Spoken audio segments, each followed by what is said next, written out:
Hello students, I Dipendra welcome you all to Magnet Brains. Engage book के through IIT JEE mains और advance की mathematics की जो हम तैयारी कर रहे हैं, ये 5 पार्ट्स में बुक डिवाइडेड है। Coordinate geometry, calculus, algebra, vectors in 3D and trigonometry. हर एक सेक्शन को हम अच्छे से कर रहे हैं और अभी फिलहाल कोऑर्डिनेट ज्योमेट्री का स्ट्रेट लाइंस का अभी हम चैप्टर कर रहे हैं, जहां पर हम जेईई एडवांस में प्रीवियस ईयर्स क्वेश्चन जो पूछे गए हैं, जो आर्काइव्स आपकी इस बुक में दी गई है, हम उससे सॉल्व कर रहे हैं। बहुत डिटेल में हम हर एक चैप्टर को पढ़ रहे हैं, हर एक कंसेप्ट को थ्योरेटिकली अच्छे से कई सारे इलस्ट्रेशन और एग्जाम्पल्स के थ्रू कंसोलिडेट कर रहे हैं जो इस बुक में दिए गए हैं, और फिर एक्सरसाइजेस के थ्रू हर कंसेप्ट को और मजबूत और कंसोलिडेट कर रहे हैं। और बेशक फिर जेईई एडवांस का ये जो आर्काइव है ये भी हम कर रहे हैं, और इस तरीके से आपकी एक अच्छी तैयारी हम करवाने का ऐसा यकीन, ऐसा भरोसा आपको दिलाना चाह रहे हैं कि बिल्कुल फ्री ऑफ कॉस्ट, मतलब कोई पैसा नहीं लेने वाले हैं हम, कोई सब्सक्रिप्शन आपसे नहीं खरीदने वाले हैं, कोई ट्रायल वर्जन या पेड वर्जन नहीं निकलने वाला है, कोई हिडन कॉस्ट नहीं रहने वाली है। ये पूरा मॉड्यूल, ये पूरा पैकेज, ये पूरा प्रोग्राम आपको हम डिलीवर करेंगे absolutely free of cost. With that students, बिना किसी डिले के आज का लेक्चर शुरू करेंगे, पर पहले ये समझेंगे कि हम आपको पीडीएफ और ई बुक्स भी प्रोवाइड करते हैं। उसके लिए आपको हमारी टीम से कॉन्टैक्ट करना होगा। गेट नोट्स आपको इस वीडियो में एक डिस्क्रिप्शन दिखाई देगा, वहाँ पर आप क्लिक करिए और हमारी टीम से नोट्स को लेकर भी कम्युनिकेट कर सकते हो। कुछ स्टूडेंट्स थोड़े से चिंतित रहते हैं कि सर इस प्लेलिस्ट का भी एक प्लेलिस्ट क्रिएट कर दीजिए। इन वीडियोस का बना हुआ है ऑलरेडी एक प्लेलिस्ट, आप कुछ मत करिए, वही डिस्क्रिप्शन में जाइए, वहाँ पर एक Cengage for IIT JEE mains and advance आपको प्लेलिस्ट का नाम दिखाई देगा, वहाँ क्लिक करिए और उसे अपने अकाउंट में प्लस बटन पर दबाकर सेव करके रख लीजिए, ताकि ये प्लेलिस्ट आपके पास हमेशा रहे और आप वीडियो सिंक में देख पाएँ और कुछ भी बैकलॉग आपका क्रिएट ना हो। तो स्ट्रेट लाइंस के जेईई एडवांस के प्रीवियस ईयर्स क्वेश्चंस की हम बात कर रहे हैं, और आज देखते हैं एक क्वेश्चन। ये क्वेश्चन कहाँ पूछा गया है? जेईई एडवांस ने इसे 2014 में पूछा था। ये किस तरह का क्वेश्चन है? ये न्यूमेरिकल वैल्यू टाइप क्वेश्चन है, मतलब इस क्वेश्चन का आंसर एक न्यूमेरिकल वैल्यू होगी जो कि आपको निकाल कर यहाँ रखनी है। बहुत इंटरेस्टिंग, बहुत शानदार, बहुत बेहतरीन सा एक क्वेश्चन है। देखो क्या बोल रहा है, पहले क्वेश्चन समझते हैं। बोल रहा है for a point P in the plane, एक प्लेन में एक पॉइंट पी है ना, और d1p और d2p क्या है सर? ये डिस्टेंसेस हैं पॉइंट p की इस लाइन से और इस लाइन से। सो दो स्ट्रेट लाइन से आपके पास कौन कौन सी? एक तो है x plus y is equal to 0 और एक है x minus y is equal to 0। आप रियलाइज कर रहे हो दो स्ट्रेट लाइंस कैसी हैं? अगर मैं x minus y is equal to 0 को क्रैक करूँ तो that is nothing but what? y is equal to x। और अगर मैं इसे क्रैक करूँ तो that is nothing but what? y is equal to minus x। बस आपको समझाने के लिए ऐसा मैं कह रहा हूँ, है ना। और क्या कह रहा है वो? The area of the region R consisting of all the points P lying in the first quadrant of the plane and satisfying this condition. Sir कुछ समझ नहीं आ रहा है। मेरा कहना है पहले तो आप इतना पार्ट पढ़ो, इतना पार्ट पढ़ो। ये पार्ट काफी इंटरेस्टिंग, काफी सिंपल और काफी मजेदार है। फिर से पढ़ो स्टूडेंट्स से। यहाँ पे वो दो बातें लिख कर दे रहा है कि सर x, y अगर मैं एक पॉइंट मान लूँ और उससे अगर मैं परपेंडिकुलर डिस्टेंस निकालूं, पहली बात तो ये याद रखना है स्टूडेंट्स कि हमें कहाँ पर निकालना है, हमें उसे फर्स्ट क्वाड्रेंट में ही निकालना है। हमें फर्स्ट क्वाड्रेंट से बाहर नहीं जाना है, हमें ना सेकंड में जाना है, ना थर्ड में, ना फोर्थ में। तो सीधी सी बात है सर। एक सिंपल सा थॉट लेकर आता हूँ, सुनिएगा ध्यान से। अगर मेरे पास एक पॉइंट है, मैं एक रैंडम सा पॉइंट ले लेता हूँ x, y, बस मुझे ये तो पता है चूंकि ये कौन से क्वाड्रेंट में, चूंकि ये फर्स्ट क्वाड्रेंट में है, तो सर x और y दोनों ही क्या होंगे? पॉजिटिव। मैं ये तो जानता हूँ कि x भी पॉजिटिव रहने वाला है और y भी पॉजिटिव रहने वाला है। अब बात समझना स्टूडेंट्स, ये जो x, y है, इसकी जब मैं इस स्ट्रेट लाइन से डिस्टेंस निकालता हूँ x minus y is equal to 0 से, तो सोच के बताओ, ध्यान से सोचना क्या होगी। देखो ध्यान से, x minus y, I hope आप समझ पा रहे हो, ये है आपके वो पॉइंट के कोऑर्डिनेट, है ना। यानी ये है x1 y1। आप x1 y1 को यहाँ पास करते हो तो क्या लिखते हो आप लिखते हो a यानी 1 इंटू x1 यानी 1 into x minus 1 into y1 यानी माइनस 1 इंटू y, तो हो जाएगा x माइनस वाई। और कॉन्स्टेंट टर्म है नहीं कुछ। फिर आप डिवाइड करते हो किससे? अंडर रूट से। किसके? स्क्वायर से, सम से। किसके सम के स्क्वायर से? मतलब किसके स्क्वायर के सम से? इनके कोफिशिएंट के। तो 1 स्क्वायर प्लस 1 स्क्वायर, 1 स्क्वायर और माइनस 1 का स्क्वायर, तो कितना है? 2। तो 2 के अंडर रूट से आप इसे क्या करोगे? डिवाइड। आई होप आपको ये बात समझ आ रही है। तो जैसे ही आप 2 के अंडर रूट से इसे करोगे डिवाइड, तो यहाँ पर आपका ये वाला पार्ट आ जाएगा जो कि है आपकी dp1, यानी फर्स्ट क्वाड्रेंट में लाई करने वाले किसी random point, let's say h, के या x, y की इस स्ट्रेट लाइन से जो डिस्टेंस है वो है ये। कोई तकलीफ? ये है आपका dp1 और मॉड तो लगाना ही है। और जो dp2 है वो क्या हो जाएगी सर? अब मैं पैटर्न देख पा रहा हूँ, जो dp2 होगी वो होगी x plus y divided by of course कितना? अंडर रूट 2, और ये भी आप किस में लिखेंगे? मॉड में। और उनका ये कहना है कि वो सारे पॉइंट्स जो ये बनाते हैं, उस रीजन में ये कंडीशन सेटिस्फाई होती है। कि जो आपके फर्स्ट पॉइंट, जो पॉइंट की उस स्ट्रेट लाइन से डिस्टेंस है और उस पॉइंट की इस स्ट्रेट लाइन से जो डिस्टेंस है, उन डिस्टेंसेस का सम 2 से 4 के बीच है। उन डिस्टेंसेस का सम जो है वो 2 से ग्रेटर देन इक्वल टू है और 4 से लेस देन इक्वल टू है। क्या है पॉइंट आपको समझ आ रहा है? ठीक है सर, जो भी है देखेंगे, ये क्या है 4 से छोटा है, इसके इक्वल है। क्या कर सकते हैं, क्या थॉट आ रहा है? पहले तो आपको ये दिख रहा है कि सर मॉड नीचे डिनोमिनेटर में लगाने की ज़रूरत नहीं है, यहाँ भी मॉड लगाने की ज़रूरत नहीं है टेक्निकली तो। ठीक है सर, ये बात भी मान ली। पूरी दोनों साइड्स, तीनों साइड्स को √2 से मल्टीप्लाई कर सकता हूँ क्या? कर लो सर, यहाँ पे √2 से मल्टीप्लाई कर दो, यहाँ भी कर दो। और जब आप यहाँ करोगे तो क्या हो जाने वाला है? यहाँ करोगे तो √2 हट जाएगा और यहाँ से भी √2 हट जाएगा। सर ऐसा कुछ एक्सप्रेशन निकल के आ रहा है। एक बात बताओ, सुनना ध्यान से, x प्लस वाई, x भी पॉजिटिव y भी पॉजिटिव, तो x प्लस वाई पॉजिटिव, तो किसी पॉजिटिव एंटिटी का अगर मैं मॉड लूंगा तो क्या वो हटाने की जरूरत है? हाँ सर हटा दो, क्या पॉइंट है, वो पॉजिटिव ही रहेगा। लेकिन यहाँ नहीं पता मुझे कि x माइनस वाई कैसा होगा। आपको प्रॉब्लम रियलाइज हो रही है? आई रिपीट माई स्टेटमेंट, यहाँ नहीं पता कि x माइनस वाई पॉजिटिव होगा या नेगेटिव। तो दो बातें निकल कर आती हैं सर, अगर x y से बड़ा होगा तो ये पॉजिटिव होगा, लेकिन अगर x y से छोटा होगा तो ये नेगेटिव होगा। Do you get my point? तो यहाँ से दो केस निकल कर आते हैं। कौन से दो केस सर? पहला केस तो वो, सुनिएगा ध्यान से, सारी कहानी कहाँ हो रही है सर? फर्स्ट क्वाड्रेंट में। पहला केस तो वो कि जब x y से बड़ा है, जब x y से बड़ा है तो ये होगा x माइनस वाई, सुन रहे हो ना?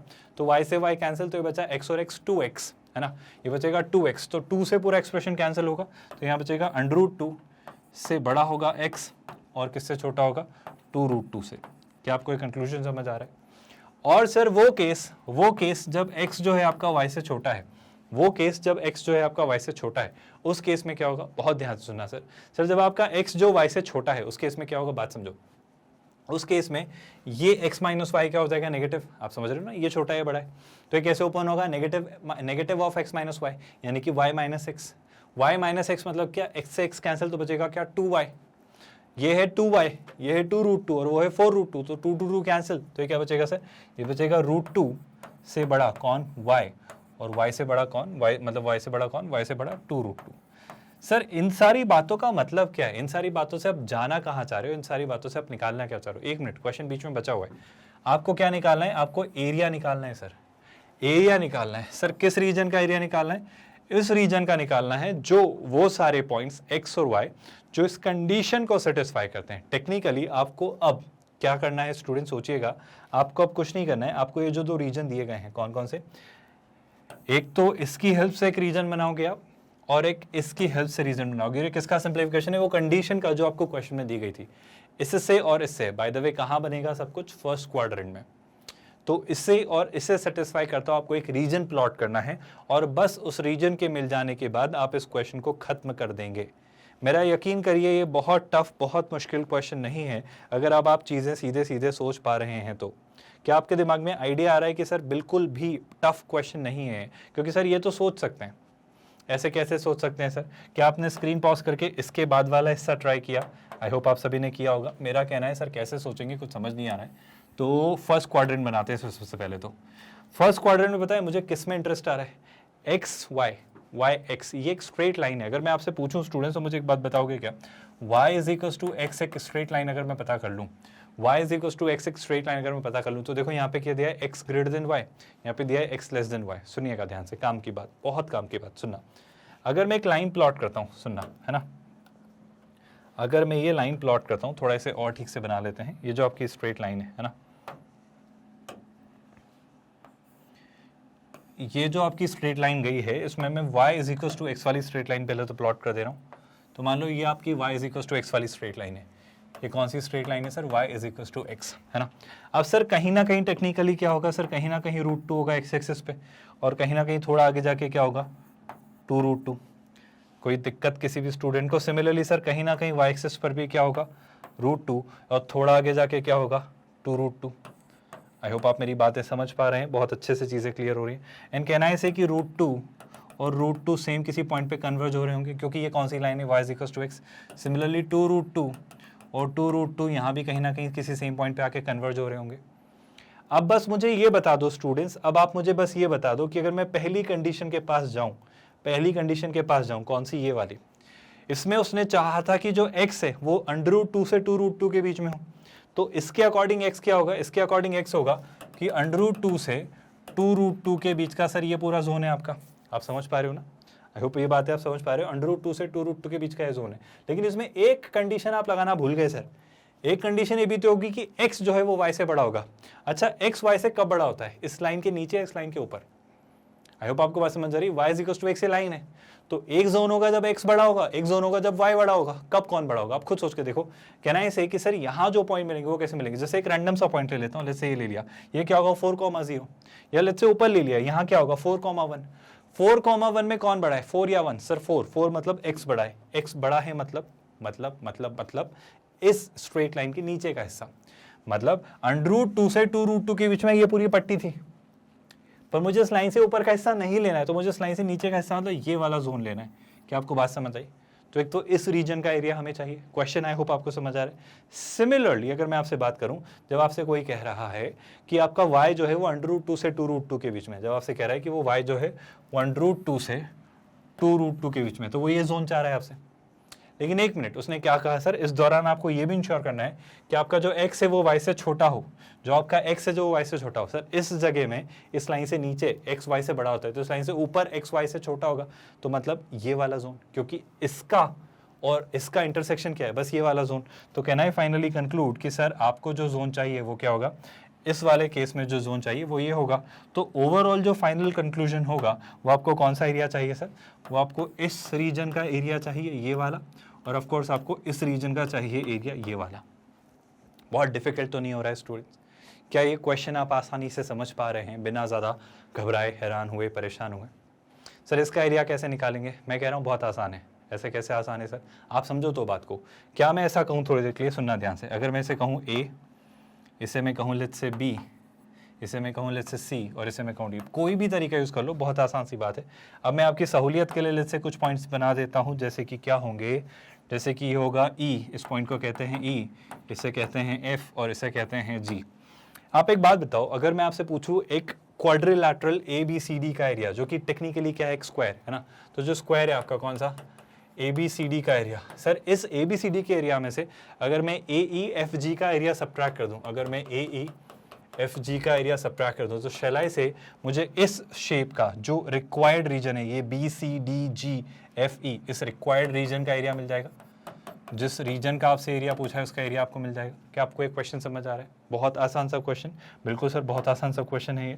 क्या करेंगे सोचो, पहले तो स्क्वायर है, बना वो बहुत प्रॉपर्ली नहीं है बट स्क्वायर है, क्योंकि ये भी 2√2 ये भी 2√2 है। तो इस स्क्वायर की साइड कितनी है सर, इस स्क्वायर की साइड देखो, आप इस स्क्वायर की साइड देखो, इसकी लेंथ है 2√2, तो स्क्वायर का एरिया कितना होता है, साइड का स्क्वायर, तो कितना हो जाएगा 2√2 का स्क्वायर, कोई दिक्कत नहीं, माइनस। अब क्या करेंगे सर, इसमें से इस वाले स्क्वायर का एरिया, ये भी स्क्वायर ही है राइट, और इसकी साइड कितनी है सर, इसकी साइड की लेंथ है √2, तो इसका एरिया मतलब √2 का स्क्वायर सब्ट्रैक्ट किया। और जैसे ही ऐसा आप करेंगे तो आई थिंक सर आंसर आ जाएगा। देखो भाई कैसे, 2√2 है ना, 2√2 कितना, 2 का स्क्वायर 4, 4 इंटू 2 8, माइनस √2 का स्क्वायर 2, और 8 माइनस 2 कितना होता है 6। तो इस क्वेश्चन का आप क्या आंसर मार्क करेंगे स्टूडेंट्स, इस क्वेश्चन का आप आंसर मार्क करेंगे 6। क्या किसी भी स्टेप में कहीं पर भी कोई डाउट स्टूडेंट्स? आपको रियलाइज हो रहा है इस क्वेश्चन का आंसर कैसे 6 मार्क किया? देखो मेरा मोटिव बस इतना सा है आपको रियलाइज करवाना कि जेईई एडवांस का क्वेश्चन हो या जेईई मेंस का, आपके क्वेश्चंस आपके सिलेबस से बाहर नहीं जाएंगे, वही सब चीज़ें हैं, वही सब बातें, पर घुमा फिरा के पूछेगा। अब इसमें सब डाल दिया उसने, उसमें आपकी सारी जितनी ज़्यादा चीज़ें आप सोच सकते हो सब डाल दिया। इसमें उसने परपेंडिकुलर डिस्टेंस निकलवा ली, इसमें उसने इनइक्वालिटी चेक कर ली, इसमें उसने आपका किसी रीजन को चेक करने वाला तरीका देख लिया कि आप कैसे निकालते हो, और ये हर एक नॉलेज को उसने चेक किया। आप बात समझ पा रहे हो स्टूडेंट्स? और ये बहुत अच्छे से आपकी सारी चीज़ें चेक करेगा। और आईआईटी जेईई मेंस और एडवांस ये ऐसी ही एग्जाम है जो आपकी हमेशा क्या चेक करती हैं, वो आपकी हमेशा इनसाइट्स चेक करती हैं, वो आपको हमेशा इन डेप्थ नॉलेज चेक करती हैं। मतलब वो विड्थ तो देखती ही हैं कि आपको कितने अलग अलग चीज़ें पता हैं, और इसके साथ वो गहराई भी चेक करती है कि आपको कितनी डेप्थ में चीज़ें पता है, आपको कितनी चीज़ें पता हैं। और इसी को कहते हैं न्यूएंसेस जानना, इसी को कहते हैं इनसाइट्स जानना। और हम यही कर रहे हैं स्टूडेंट, जब हम कर रहे हैं क्या, जब हम कर रहे हैं सिंगेज की बुक, तो इसमें हम हर पार्ट को कर रहे हैं। ये सिंगेज की बुक है जो कि कही जाती है सिंगेज फॉर IIT JEE एडवांस, और इसमें हम सब कर रहे हैं स्टूडेंट्स, सारे पार्ट्स मतलब इसमें अभी हम कौन सा पार्ट कर रहे हैं, अभी हम कोऑर्डिनेट ज्योमेट्री कर रहे हैं। इसके बाद हम क्या करेंगे, प्लान कर रहे हैं हम कि कैलकुलस शुरू कर दें, फिर हम सोच रहे हैं कि वेक्टर इन अलजेब्रा भी, वेक्टर इन 3D भी कर दें आपके लिए, और फिर इसके बाद क्या ले आएंगे स्टूडेंट, जो आपका अलजेब्रा वाला पार्ट है वो ले आएंगे, और आखिर में हम इसमें ट्रिगो भी कर लेंगे। ये पांचों पार्ट्स करेंगे। और जब भी कोई बुक करवाई जा रही है तो ऑफ कोर्स ना सिर्फ वो बुक आपको करवाई जा रही है, बट उस बुक में जो भी थ्योरेटिकल कंसेप्ट दिए हों वो उसको समझाने के लिए जितने भी वहाँ पर इलस्ट्रेशंस या एग्जाम्पल्स दिए गए हैं वो, उसके बाद स्टूडेंट्स उस बुक में आपको दी जाती है एक्सरसाइज, तो उस बुक में जो दी जाती है आपको एक्सरसाइज वो, उसी के साथ साथ स्टूडेंट्स एक्सरसाइज के बाद जेई एडवांस के, IIT जेई एडवांस के पास्ट ईयर्स के क्वेश्चंस दिए जाते हैं उस बुक में, जिसे आप कहते हो जेई आर्काइव, इस बुक में हम वो तक कर रहे हैं। मतलब मेरा यकीन करिए ये कंप्लीट पैकेज है आपके लिए IIT जेई मेंस और एडवांस की मैथमेटिक्स सब्जेक्ट की तैयारी करने के लिए। कौन से सब्जेक्ट की भाई मैं पूरी ओवरऑल बात कर रहा हूँ, ये आपका सब्जेक्ट है मैथमेटिक्स। तो बहुत डिटेल्ड मैनर में आपको पढ़ाया जा रहा है, बहुत अच्छे से हर एक चीज़ करवाई जा रही है, बस आपको रिलीजियसली, रेगुलरली, कंसिस्टेंटली चीज़ें फॉलो करनी है। आपको बड़े सिंपल से मैनर में नोट्स बनाने हैं, वीडियोस देखने हैं, कोई बैकलॉग क्रिएट नहीं होने देना है, रेगुलरली कंसिस्टेंटली देखते रहना है, क्वेश्चंस खुद से प्रैक्टिस करना है, मेरे सॉल्व करवाने के पहले सोल्यूशन ज़रूर देखिए और खुद से सॉल्व करने की आदत डालिए। और ये सब कुछ आपके लिए किया जा रहा है students absolutely free of cost, 100% free. आपसे कोई चार्ज, कोई पैसा, कुछ भी पेमेंट नहीं मांगा जाता है। This is absolutely 100% free of cost quality online education platform. Kindergarten से 12th स्टैंडर्ड तक अलग अलग बोर्ड्स, अलग अलग मीडियम्स और कई सारे कॉम्पिटेटिव एग्जाम्स की तैयारी हम आपको करवा रहे हैं।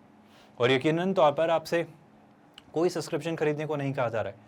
ऐसा नहीं कह रहे हैं कि कोई ट्रायल वर्जन है फिर पेड वर्जन आएगा और इस तरीके से आपको चीज़ें करनी होंगी या कुछ खरीदना होगा। कुछ हिडन कॉस्ट नहीं है स्टूडेंट्स, मतलब पूरा सिंगेज का सोल्यूशन आपको क्रिएट करके देंगे हम बहुत अच्छे से, और IIT जेईई मेंस और एडवांस की मैथमेटिक्स की कंप्लीट थरो होलिस्टिक तैयारी करवाएंगे। कोई दिक्कत हो कमेंट में लिखो, हम डेफिनेटली रिवर्ट करेंगे। कोई डाउट हो तो आस्क योर डाउट पे फॉरवर्ड करो, उसका लिंक भी इसी वीडियो के डिस्क्रिप्शन में। इस प्लेलिस्ट को सेव करके रख लो, प्लस बटन आएगा जब आप इसके डिस्क्रिप्शन में प्लेलिस्ट के नाम पर क्लिक करेंगे। प्लेलिस्ट का नाम होगा Cengage for IIT JEE mains and advance, ऐसा कुछ लिखा होगा। इस तरीके से आप इस पर्टिकुलर प्लेलिस्ट को सेव करके हमेशा अपडेटेड रह सकते हो। मेरा यकीन है ये वीडियोज़ आपकी IIT जेईई मेंस और एडवांस की तैयारी करने में हेल्प कर रहे हैं, और अगर ऐसा हो रहा है, बहुत इंटरेस्टिंग मैनर में आप एंजॉय कर रहे हो लेक्चर्स को, तो लाइक ज़रूर करिएगा स्टूडेंट्स। और कभी भी कोई परेशानी हो सब्सक्राइब करके रखिए, आप हमेशा इन्फॉर्म्ड रहेंगे, आप अपडेटेड रहेंगे। और सोच कर देखिए ये प्लेटफॉर्म कितने स्टूडेंट्स को बेनिफिट कर सकता है, कितने सारे एस्पिरेंट्स अपनी IIT जेईई मेंस और एडवांस की मैथमेटिक्स की तैयारी इस लेक्चर्स के थ्रू, इन लेक्चर्स के थ्रू कर सकते हैं। तो हम चाहेंगे कि आप इसे ज़्यादा से ज़्यादा लोगों तक पहुँचाएँ, ज़्यादा से ज़्यादा स्टूडेंट्स से शेयर करें ताकि वो भी इसे अवेल कर पाएँ। विद दैट स्टूडेंट्स, अगली क्लास में अब हम शुरू करेंगे नेक्स्ट चैप्टर। ये चैप्टर हो चुका है यहाँ आपका ख़त्म, और मिलेंगे अगली क्लास में जहाँ हम बात करेंगे पेयर ऑफ स्ट्रेट लाइंस पर, और उसे भी इसी तरीके से फॉलो करते रहेंगे। With that students, we are culminating this lecture here. ख्याल रखिए अपना। Thank you so much.